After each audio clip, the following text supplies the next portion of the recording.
Assalamualaikum warahmatullahi wabarakatuh. Perkenalkan, nama saya Hesti Cahyaningrum. Saya peserta dari pelatihan digital marketing. Di sini saya akan menjelaskan sedikit tentang digital marketing. Pemasaran digital atau sering kita sebut digital marketing merupakan kegiatan promosi produk atau jasa ataupun juga mencari saluran atau channel, termasuk juga kegiatan branding memakai berbagai media digital seperti misalnya website, email, database, digital TV, serta juga dengan melalui berbagai inovasi terbaru lainnya, termasuk juga di dalam blog, AdWords, feed, podcast, serta jejaring sosial, sehingga kemudian memberikan kontribusi terhadap kegiatan pemasaran. Digital marketing ini membantu sebuah perusahaan di dalam mempromosikan serta juga memasarkan produk ataupun juga jasa yang mereka miliki. Digital marketing ini juga bisa membuat atau membuka pasar-pasar baru yang sebelumnya itu tertutup disebabkan karena adanya keterbatasan waktu, cara komunikasi, ataupun juga keterbatasan jarak. Nah, di sini saya akan menyebutkan manfaat digital marketing menurut Pangestika. Manfaat digital marketing bagi perusahaan dalam kegiatan atau aktivitas pemasaran produk ataupun jasa diantaranya sebagai berikut. Yang pertama itu ada kecepatan penyebaran. Strategi pemasaran dengan memakai media digital bisa dilakukan dengan sangat cepat, bahkan hanya dalam hitungan detik. Selain itu, digital marketing ini pun bisa atau dapat diukur secara real time dan juga tepat.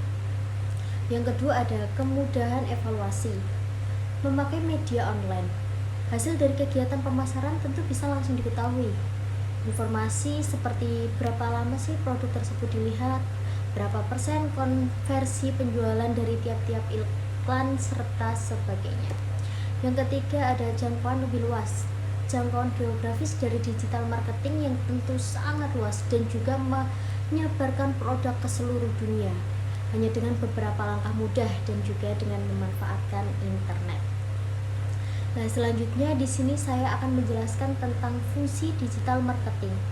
Di sini ada beberapa fungsi yang diperoleh dari digital marketing bagi perusahaan. Di antaranya, yang pertama ada personalization, yaitu konsep personalisasi adalah bagian dari bauran pemasaran yang ada di dalam kebutuhan pengenalan serta identifikasi pelanggan tertentu di dalam membangun hubungan.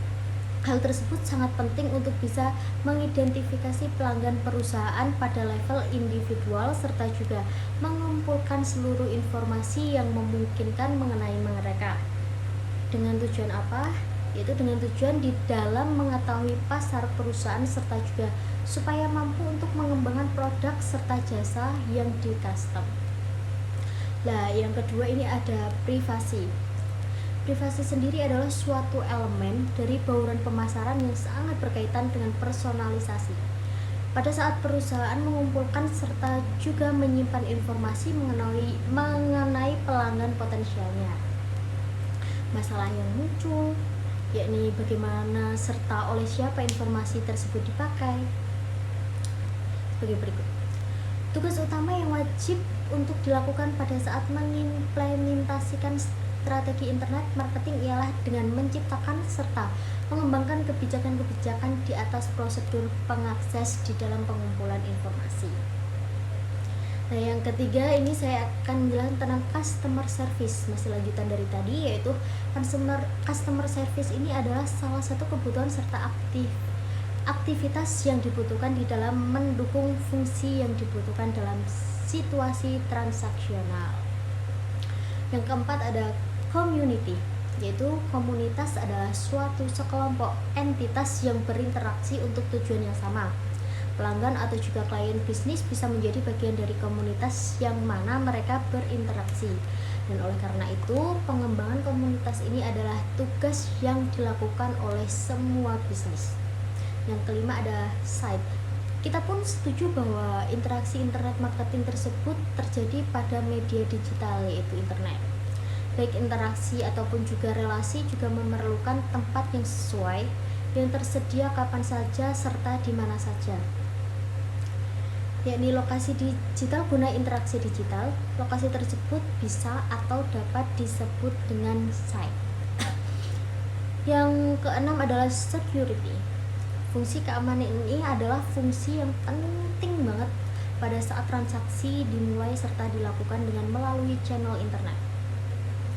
Keamanan dari pengumpulan data, penyimpanan data, serta pelanggan serta juga transaksinya. Yang ketujuh ada sales promotion. Sales penjualan ini dipakai secara luas di dalam pemasaran tradisional. Fungsi itu kemudian memperhitungkan kemampuan para pemasar untuk berpikir kreatif, yang mana banyak pekerja serta juga inspirasi yang dibutuhkan di dalam menemukan kemungkinan baru dalam mengembangkan rencana promosi yang efisien. Oleh untuk itu, para pemasar tersebut memakai teknologi internet baru di dalam pemasaran penjualan mereka. Selanjutnya saya akan menjelaskan tentang dimensi digital marketing menurut Ryan dan Jones. Aplikasi dari digital marketing tersebut terdiri dari beberapa dimensi yang saya akan sebutkan. Yang pertama itu ada website. Ada yang tahu website? Saya akan sebutkan. Website ini adalah penghubung dengan dunia digital secara keseluruhan dan juga mungkin bagian yang paling penting di dalam keseluruhan strategi pemasaran digital, yang mana kegiatan atau aktivitas online tersebut akan terarah langsung ke calon konsumen. Selanjutnya ada optimasi mesin pencari atau sering disingkat SEO. Salah satu bagian penting dari website ini merupakan search engine optimization ataupun juga proses pengaturan konten dari website supaya mudah ditemukan oleh user internet yang sedang mencari konten yang relevan dengan yang terdapat di website, serta juga meyakinkan konten supaya bisa atau dapat dengan mudah ditemukan oleh mesin-mesin pencari. Selanjutnya yang ketiga di sini ada periklanan berbasis klik pencari berbayar atau PPC advertising. Periklanan PPC ini memungkinkan pemasar membeli halaman hasil pencarian di internet dengan berdasarkan kata-kata kunci serta juga kalimat-kalimat yang dipilih.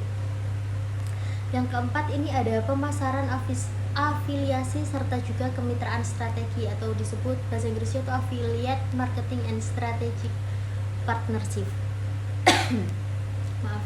Kegiatan bermitra dengan organisasi atau perusahaan lain serta juga website di dalam mencapai keuntungan bersama dari sebuah kerjasama di dalam mempromosikan produk atau layanan.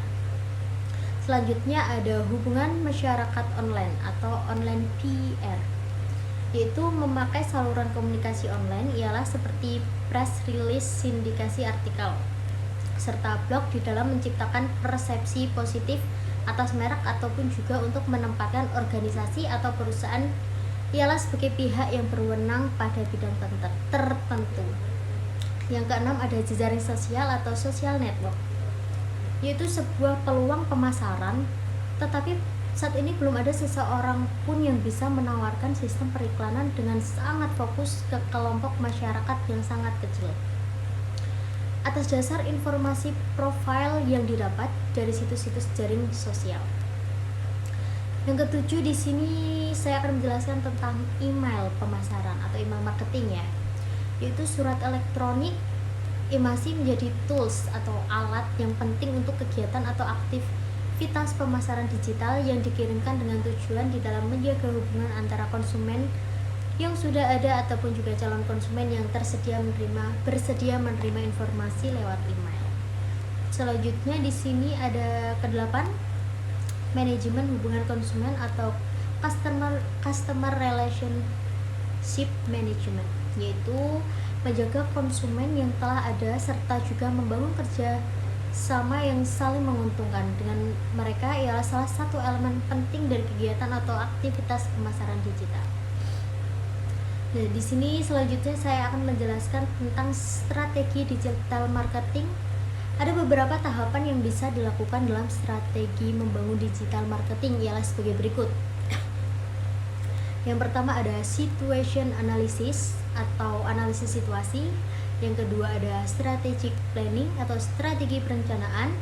Yang ketiga ada objektif atau tujuan. Yang keempat ada implementation plan atau rencana pelaksanaan. Kelima ada budget atau anggaran. Dan keenam ada evaluation plan atau rencana evaluasi. Yang terakhir di sini saya akan menjelaskan tentang kelebihan dan kekurangan digital marketing.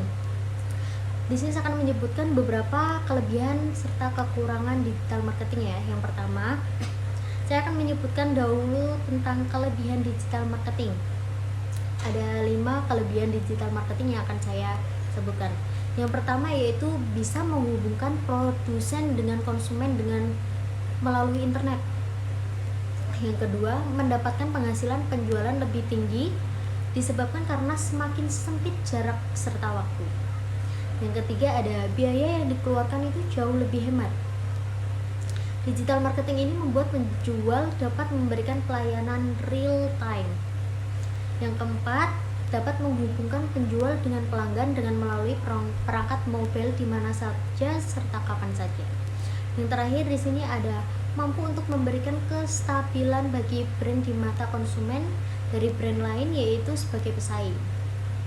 Selanjutnya yang terakhir saya akan menjelaskan tentang kekurangan digital marketing.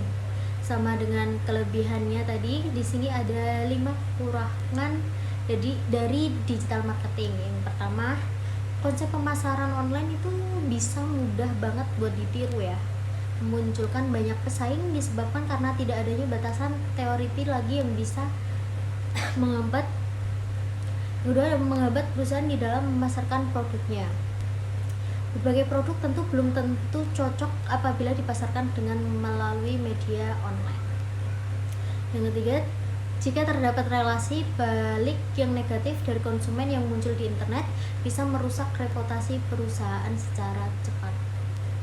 Yang keempat di sini ada digital marketing ini terlalu bergantung dengan teknologi. Terus yang terakhir di sini tidak seluruh kalangan sudah melek dengan akan teknologi. Usia produktif mayoritas teknologi mampu untuk menerapkan digital marketing dengan secara maksimal. Terima kasih, tersebut adalah penjelasan saya tentang digital marketing.